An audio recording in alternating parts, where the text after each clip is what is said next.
सोचो, अभी जो रोशनी तुम देख रहे हो वो सूरज से 8 मिनट पुरानी है। मतलब अगर सूरज अभी गायब हो जाए तो हमें उसका पता 8 मिनट बाद चलेगा।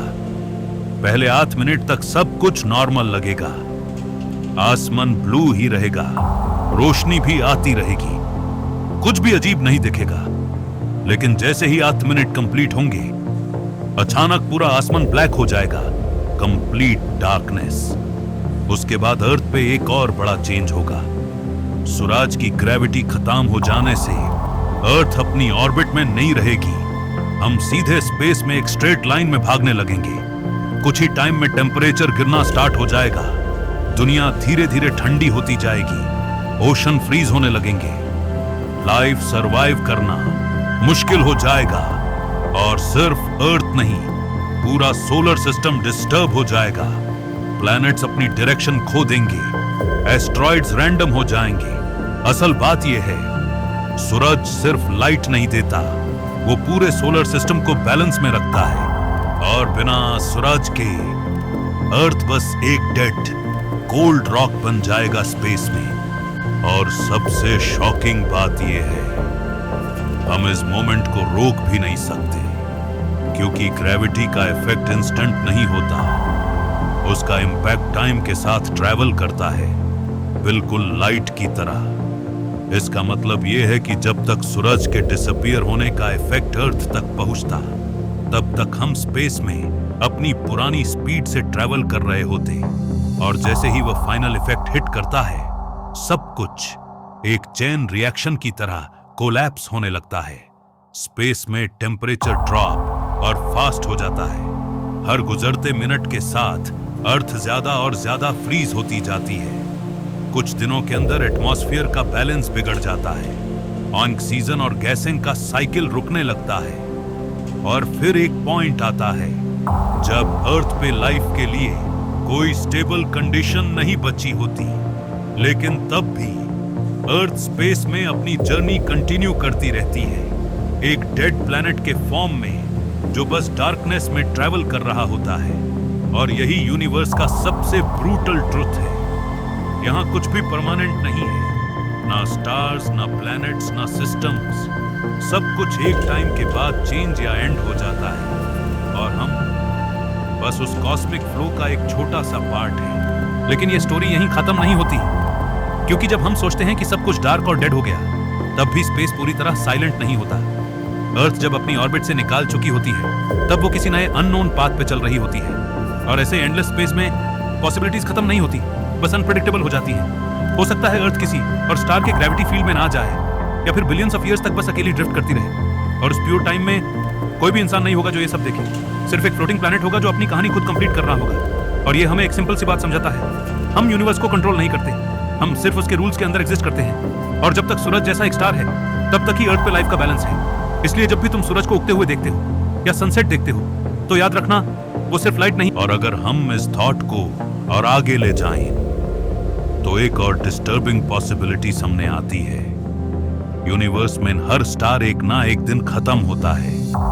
कुछ एक्सप्लोड हो जाते हैं सुपरनोवा बनकर, कुछ कोलैप्स हो जाते हैं ब्लैक होल में, और जो सिस्टम्स उनके अराउंड होते हैं वो या तो डिस्ट्रॉय हो जाते हैं या ड्रिफ्ट करने लगते हैं। इसका मतलब सिंपल है, जो स्टेबिलिटी हमें आज परमानेंट लगती है, वो एक्चुअली टेम्परेरी होती है। और सूरज भी इस रूल से अलग नहीं है।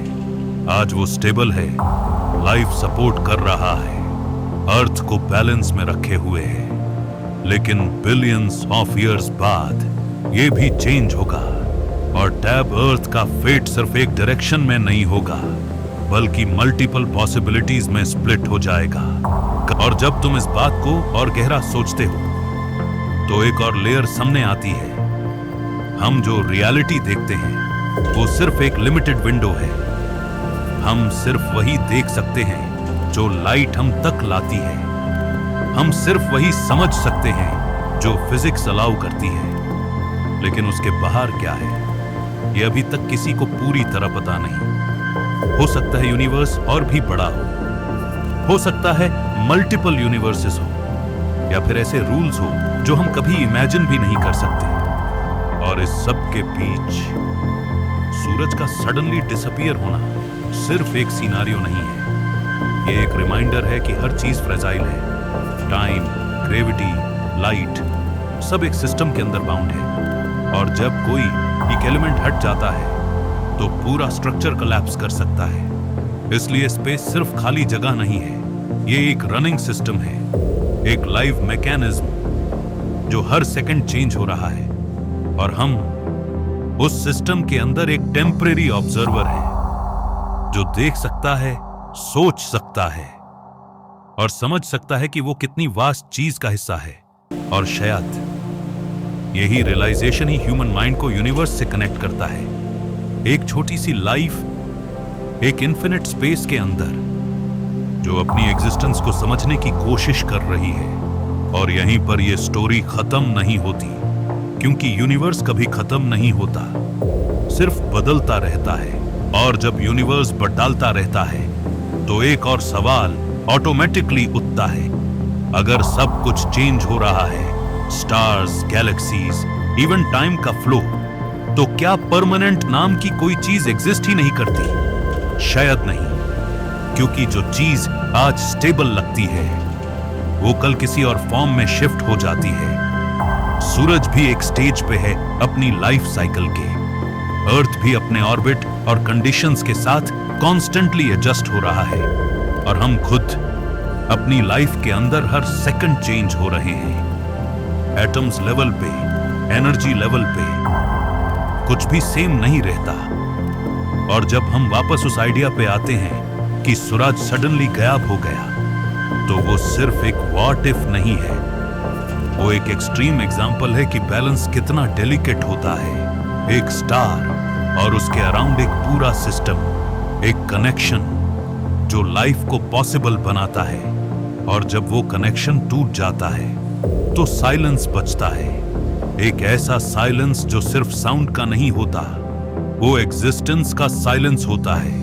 और शायद यूनिवर्स का सबसे पावरफुल मैसेज भी यही है कि जो चीज तुम्हें परमानेंट लग रही है वो सिर्फ एक टेम्परेरी अरेंजमेंट है, और इस अरेंजमेंट के अंदर ही लाइफ अपना मीनिंग क्रिएट करती है। और इसीलिए जब हम आसमान को देखते हैं तो वो सिर्फ स्टार्स नहीं होते, वो एक रिमाइंडर होते हैं कि हम कितनी कॉम्प्लेक्स और फ्रेजाइल सिस्टम का हिस्सा हैं। और जब हम इस फ्रेजिलिटी को समझने लगते हैं तो एक स्ट्रेंज सा शिफ्ट आता है परसेप्शन में। पहले यूनिवर्स हमें डेंजरस लगता है, फिर मिस्टीरियस लगता है, और फिर धीरे धीरे मीनिंगफुल लगने लगता है। क्योंकि जब तुम समझते हो कि सब कुछ टेम्पररी है तो हर मोमेंट का वेट बढ़ जाता है। सूरज का होना, अर्थ का स्टेबल रहना, एटमॉस्फेयर का बैलेंस, ये सब नॉर्मल नहीं है, ये एक एक्सट्रीमली रेयर अलाइनमेंट है जो लाइफ को पॉसिबल बनाता है। और अगर एक भी मेजर फैक्टर चेंज हो जाए तो पूरी स्टोरी का डायरेक्शन बदल सकता है। इसलिए जब हम कहते हैं सन सडनली डिसअपीयर, वो सिर्फ डिस्ट्रक्शन का आइडिया नहीं है, वो एक रिमाइंडर है कि क्रिएशन कितनी प्रिसाइज चीज है। एक स्टार, एक ऑर्बिट, एक डिस्टेंस, एक ग्रेविटी बैलेंस, और उसके ऊपर पूरी सिविलाइजेशन। और जब तुम इस स्केल को देखते हो तो अपनी प्रॉब्लम्स भी एक डिफरेंट लाइट में दिखने लगती हैं, क्योंकि यूनिवर्स के लेवल पे सब कुछ वस्ट है, लेकिन ह्यूमन एक्सपीरियंस के लेवल पे सब कुछ डीपली पर्सनल है। और दोनों चीजें एक साथ एग्जिस्ट करती हैं, एक इनफाइनाइट स्पेस और एक फाइनाइट लाइफ, और इन दोनों के बीच जो कनेक्शन है वही क्यूरियोसिटी को जन्म देता है।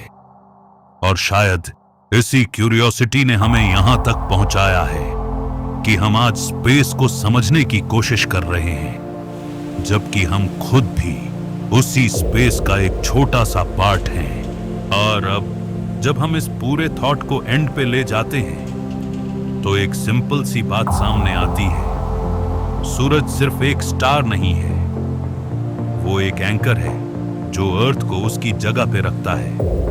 और जब तक वो है तब तक ये दुनिया चल रही है, लाइफ पॉसिबल है, टाइम फ्लो स्टेबल है, और हम यहां एग्जिस्ट कर पा रहे हैं। लेकिन अगर कभी वो एंकर टूट जाए तो ना सिर्फ अर्थ चेंज होगा, पूरा रियलिटी का स्ट्रक्चर ही शिफ्ट हो जाएगा।